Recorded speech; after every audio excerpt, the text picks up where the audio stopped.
Welcome back to the channel. This is No Luck Trucking. I'm Matt, and Liz is inside the truck stop.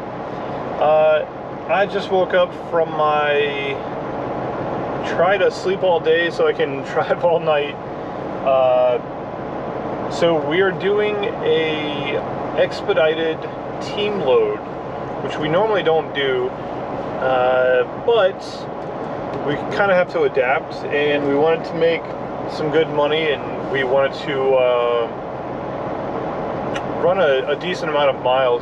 Just kind of get tired of these like short hops that take a day, and then we can't get a reload that same day. So we wanted to kind of put together a load that gives a ton of revenue, and it took up a lot of time. So these two runs that we have booked here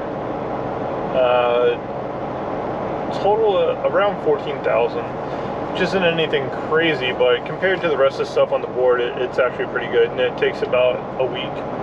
So it's going to take us over to Salt Lake, and then down to California, and then from California over to Jersey. So we're ready for that. I slept about 6 hours today, slept a full night last night.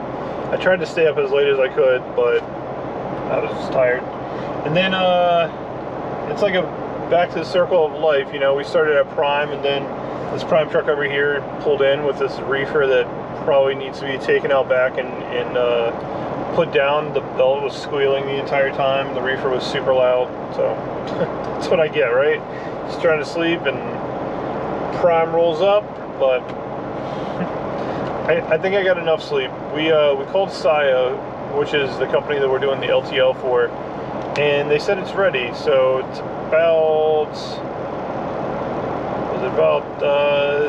2.5 or 3 hours early, which is great, because any more time that we can bank up, the better. Because we do have to go to Wyoming, and right now it's a mess, and there could be some snow and weather somewhere between, because I think right now Texas is getting hit pretty hard, and they're not faring well. But we will pick up when we get over to Saya and see how it goes. Well, we made it over to Saya. Let's get checked in, see where to go to get our trailer.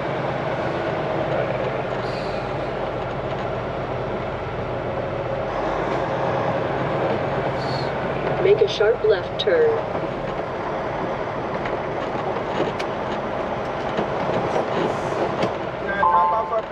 Pick up. You been here before? Nope. No, continue straight down the dock.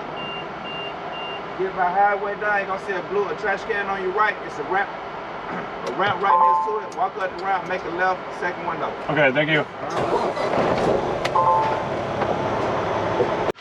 Alright, we got checked in. We did not win the lottery on this one. So these all say range from 2,000 pounds up to like 40,000 impossible hazmat, but we have never had hazmat. So we got 33,000 pounds and hazmat. So I'm gonna have to run placards. It's not a huge deal, but it's always just sketchy when you're picking up a trailer that somebody else drops and you're doing hazmat, because it's an expedited run, so you don't really have the time to like stop and get all the little things fixed if there is anything. But I mean, it's gonna have to happen, because you are a target with hazmat placards. Right. Backside along the fence. What do you say?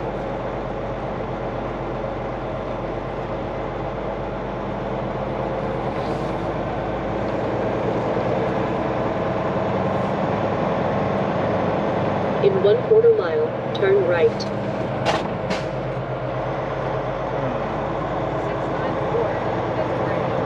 It might be. That'd be rad. Either dirt old or it's going to be brand new. That'd be really cool if it was brand new, except that we're dropping it. But yeah, but at least the ride there. Yeah, nice ride, and hopefully no issues. Alright, we're going to put this trailer over here, and I don't know exactly where to go to look for our other trailer. I saw one. Yeah, I saw one in the middle. He didn't really say where the loaded trailers were going to be. I think he just said, you'll look for this number.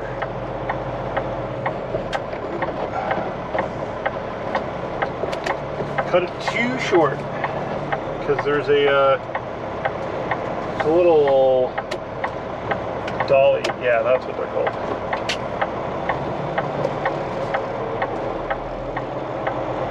I'm trying to avoid this dolly over here that's parked out in the middle of the aisle.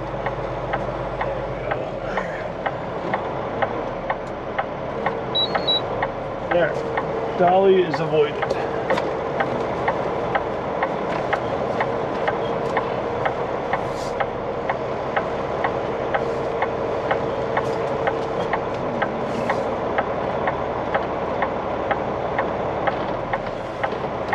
Pull her up, get it straight, and then go hunting for our trailer.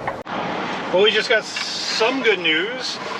Since it's Hazmat, we sent it into the Hazmat department. They reviewed it, and Liz had kind of come up with, it didn't look like we needed to run placards, but we double checked with the experts, and they agreed. So we have under the amount of, under the weight and quantity of the placarded amount. So we are not as large of a target going across the country, which is good. The trailer actually looks really good. I did a pretty thorough pre-trip. I don't know, I have high hopes for it. It is pretty crusty old. I believe it was somewhere in the background of when Moses parted the Red Sea. The Landstar trailer sitting in the back. But somebody fed it some new tires, so we're good.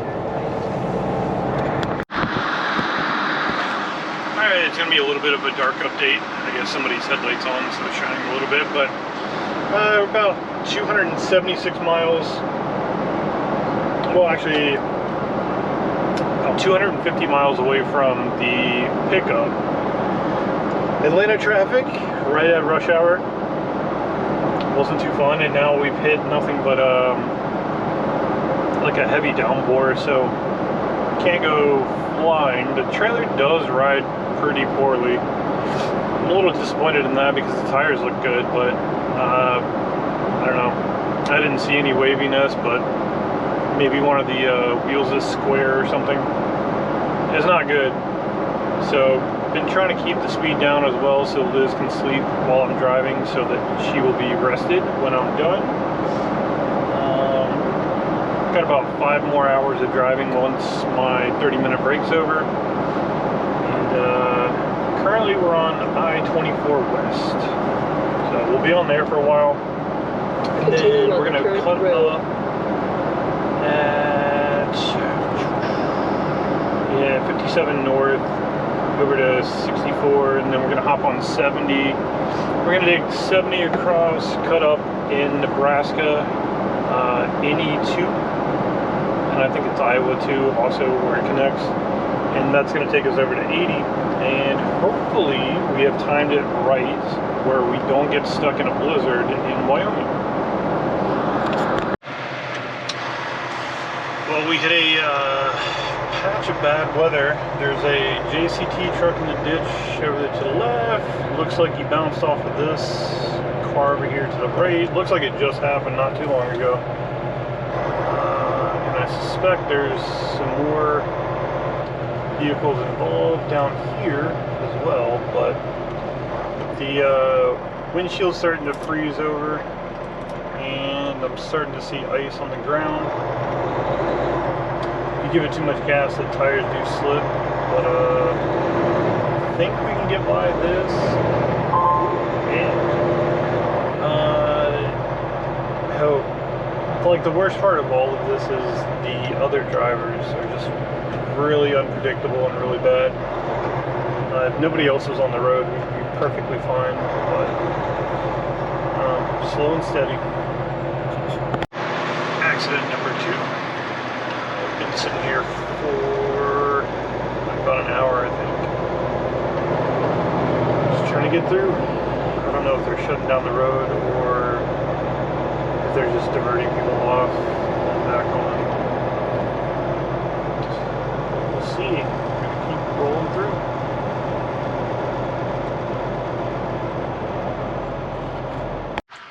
I did it. Drive shift's over. I got 549 miles in, which isn't too bad because one, Atlanta traffic, and two, there was probably like three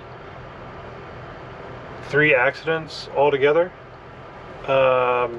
Mostly in Tennessee.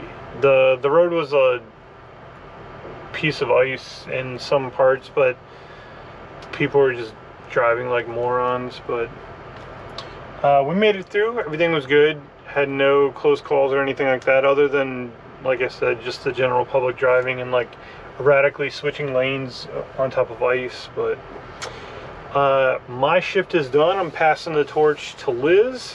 She was sleeping while I was driving. I'm going to attempt to sleep, but my track record with sleeping while the truck's moving is not a very good one. So I'll probably nap here and there, and then when Liz's shift is done, we'll stop somewhere. I'll sleep and then take out the next night. Because what do we have, like 15 extra hours on this load or something like that? I'm not sure. That's what we were supposed to start out with, but I'm not sure how much extra time we have now, but it's at least enough for me to get some stationary sleep and then safely run. But we'll pick up later.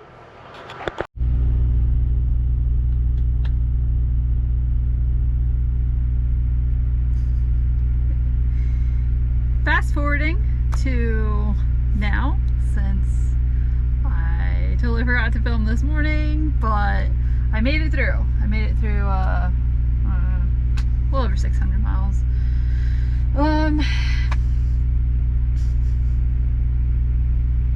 But let's see, so we took 70 across. I stopped at Oak Grove and fueled up there, grabbed some breakfast because they have a Wendy's. We like Wendy's breakfast. And then we went around Kansas City and caught Nebraska 2, which they have finished the expansion on it since the last time we went through there, so that was really cool to see. Nice road. Spent most of my morning on voice chat, which was fun. Listening to some books, that kind of thing. So we have 794 miles left from here. We are at, I guess what I should say where we are. We are on 80, heading west. We are in Grand Island at the, I think it's called Bozelman Pilot truck stop. So if we're up for it later, we could get a shower here. And then we're gonna keep on going. We have 794 miles left. Just about, yeah, I guess a little over, yeah, just about 12 hours left. So we will see how Wyoming goes. But so far, the weather has been really nice. So I'm hoping this continues, that we don't hit too much ice or anything tonight going through Wyoming. Well, it's about midnight. Rolling out of the Bozelman truck stop. Turn right on Wood River Road Grand West, Island, then Nebraska. take the second right. I-80. Gonna hit 80 west again. Looks pretty clear through Wyoming and Utah. So I think we're gonna have a pretty solid trip. Got some good sleep. We got a shower right before we left. Feeling good.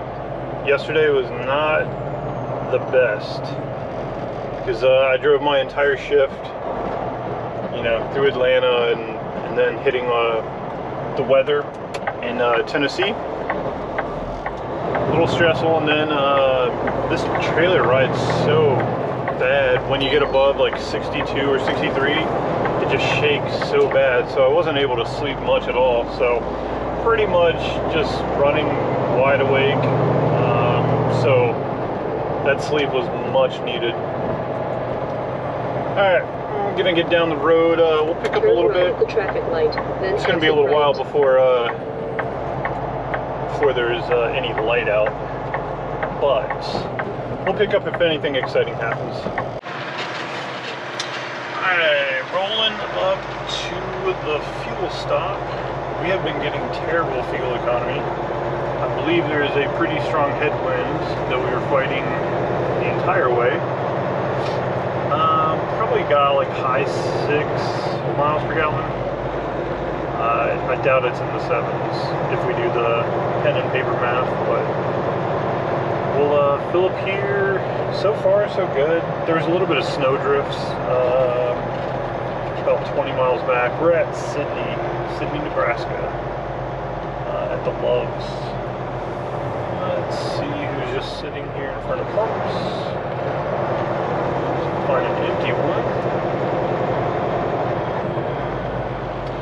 Well, we're gonna fill up here. Keep on getting it down to Salt Lake. It's so cold. The fuel was not coming out of the pumps very fast. It was going very, very slow. It's getting low, but we're still not going to put any anti-gel in because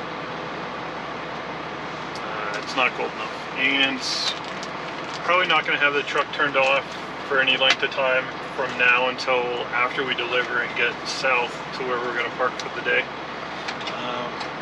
So we're going to pick up a little bit later. Liz is cooking some early morning breakfast. I'm going to run to the Loves because it is very cold. Yeah, we'll pick up later. Well, we're back. We made it like 5 miles down the road and got a D-rate message on the truck.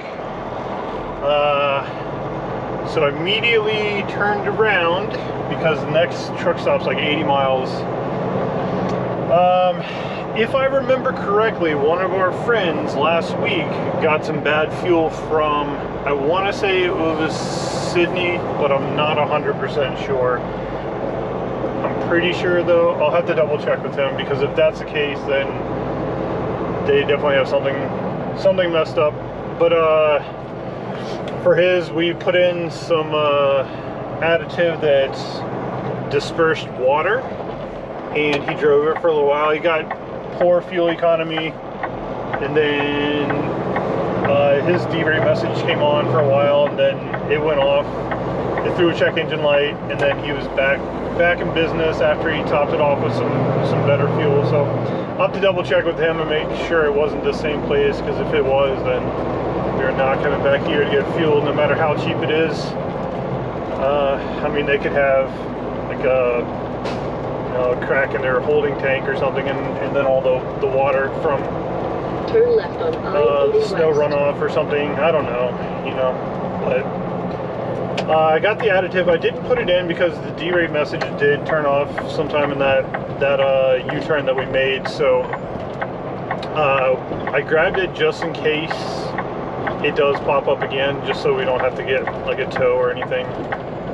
If it does pop up again, I'll pull over and throw it in, and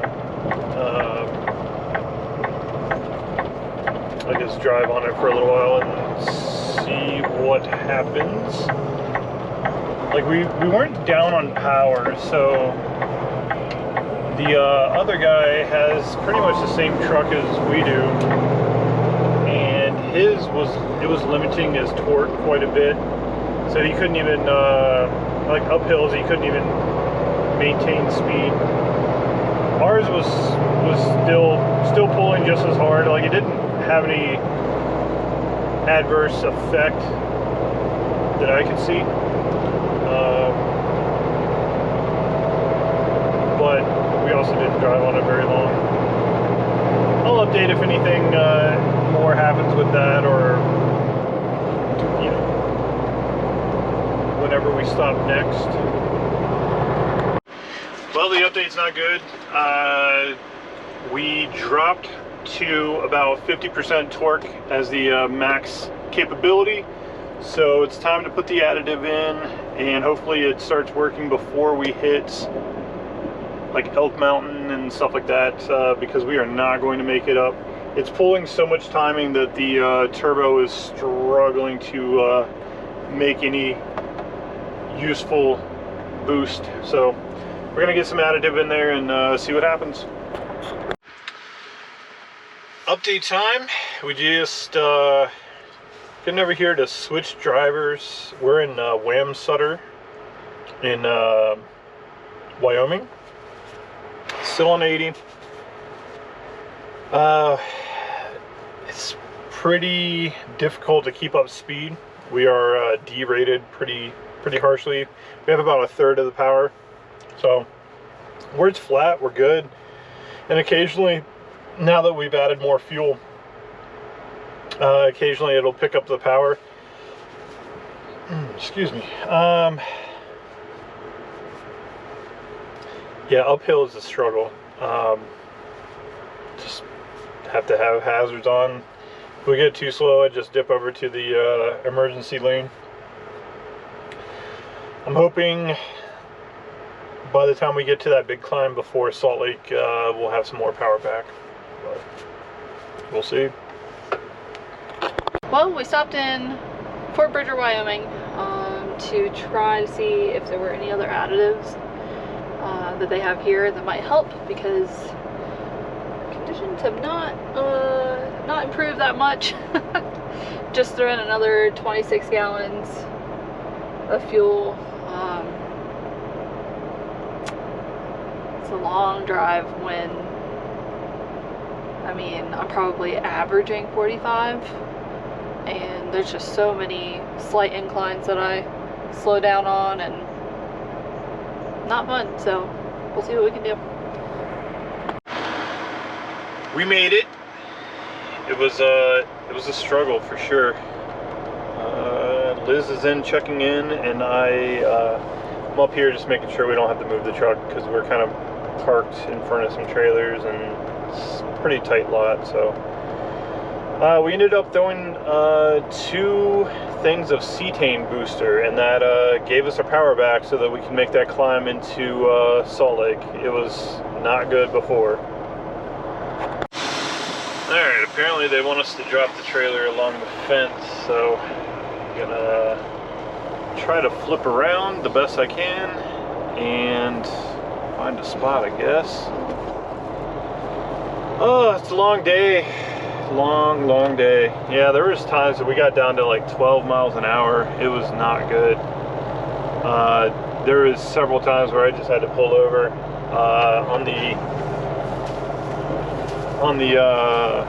in the emergency lane, because it just, I was afraid somebody was gonna like run up on us so fast and hit us. All right, I think we're just gonna park it right over here.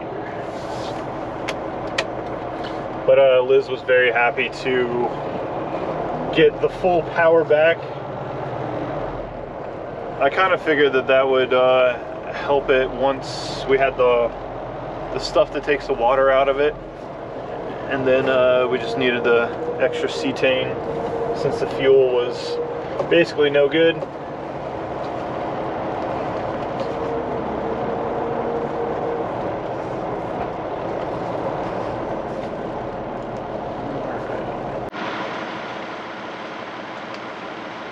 Do you think this is a one-way? Yeah, I guess if it said entrance, right? Maybe. Yeah, I think it might be a one-way. So, like Matt told y'all, very happy to get all of the power back today. That was a unexpected little hiccup. I don't know if we've ever actually gotten bad fuel. Definitely nothing like that.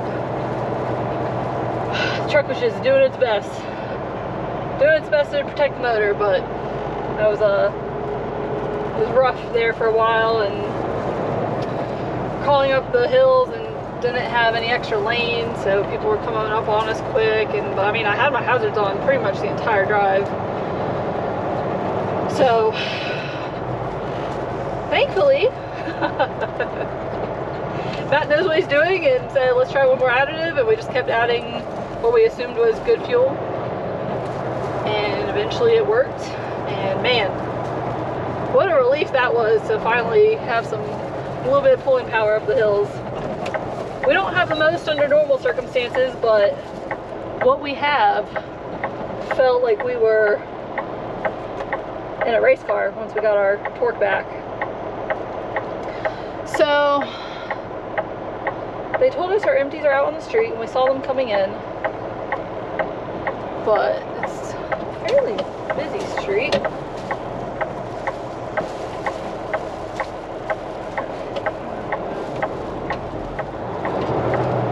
Figure out turning around for this one. Definitely didn't think that we were, for a second there, I thought we might not make it for the 6 p.m. Okay, whatever. Go around, man. You want to go around?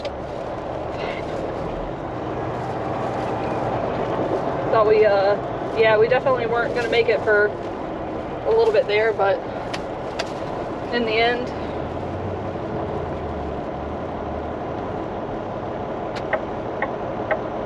made it through. Got here with plenty of time. I do not like them putting the empties out on this busy street, but it is what it is. There we go.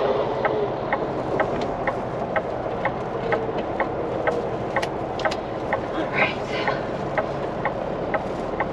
This does look like a fairly fresh trailer for us to be dropping in a couple days.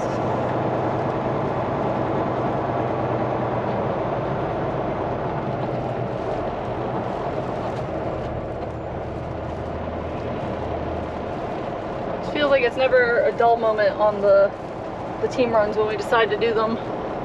It's always something.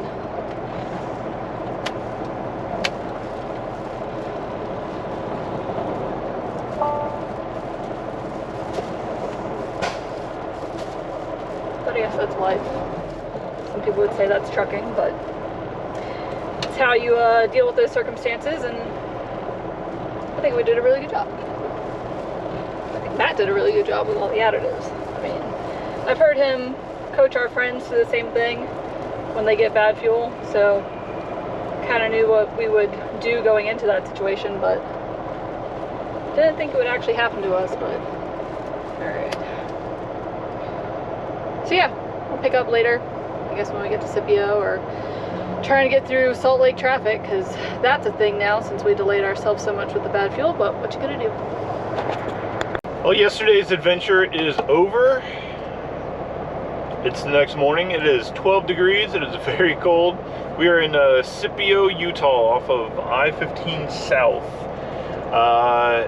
Yeah, man, bad fuel can put you down so fast, especially with a newer truck that like pulls the timing and really throttles the power to be safe. So, 'cause like, I mean, there was points where I could kind of tell the motor was knocking a little bit from the poor fuel quality, but thankfully the cetane booster worked. I kind of figured it would, since contaminated fuel does not burn as well as good fuel, obviously, but we know next time not to waste time. Just throw the water dispersant in and then grab 2 bottles of cetane booster and let it do its thing. But the second that we took out after we put the cetane booster in, it was pretty much back to full power. And then we got with our friend, so it was not the same fuel stop that he got bad fuel at, but not too far, but it was the same exact circumstances. He didn't put in cetane booster, but when he parked overnight, the water dispersant did its thing. So I don't think we have any problems. When we get somewhere warmer, I'm gonna clean up the fuel filter and then drain the water out and see how much water actually comes out. But man, it went from we were going to get there with enough time to get down here or farther at a reasonable hour to are we even going to make this? Because we were just trying our best to get up these mountains. Like going flat and like little hills was perfectly fine. We could keep up speed. It wasn't a hazard or anything. But then, and those steeper hills. So it was Evanston, TA, wasn't it, that we stopped at? It's Fort Bridger. Fort Bridger. Basically before the big climb going into Salt Lake, because I was like, we're never going to make that. It is not the steepest climb in the world, but it is long. Isn't that the climb after Three Sisters? Isn't that the thing so you go over Three Sisters, down that big hill, and then up that? I think so. Yeah, I was just like, there's no way that we're going to make this, especially safely, because, like, yeah, you can have your hazards on and you can be in the truck climbing lane, but, like, nobody expects you to be doing, like, 10, 15, 20 miles an hour, so people run up on you so quick. So I was like, there's no way, we got to solve this, or we got to do something. So I was going to dig under the bunk, because I know we have another fuel filter, but that wouldn't have helped the actual fuel quality that's coming through. So thankfully the double dosage of cetane booster worked, and we were able to actually climb. And then Liz was letting the sails fly in the wind, Enjoying all that torque. yeah, it was, man, you do not know how much you miss that power until it's gone, and you're like 33,000 pounds trying to climb through mountains. But we made it on time. We were actually like 2 hours early from the complete drop dead time, which I don't think anybody really even cares as long as it's there. We picked up this trailer. I think it was probably the newest or the second newest trailer that they had. One of them was hiding way down the block. They just stack them up and down the street all the way down. And we were actually really close. We were like 2 blocks away from the old Prime Salt Lake terminal, which is weird because we were seeing all the places that we would normally get off. I had no idea the Sio was so close to there. Everything looked pretty familiar, because there was a point that we knew Salt Lake better than pretty much any other city. We kept ending up there somehow with Prime, and then when we first started with Landstar, we kept ending up in Tooele. So pretty thankful that we got that worked out. It didn't need a tow, didn't need to spend some downtime at the dealership, anything like that. So I'm a firm believer of try all your options before you give up, and it saves you a lot of money and a lot of time.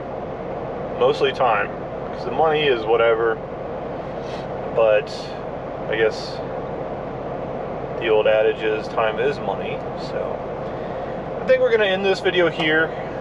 Hopefully there's sufficient content. It went from like, man, this is going to suck to do this expedited run, to like, hey, our truck is broke. Are we going to make it? Good times. But thank you guys for watching, and we will catch you on the next one.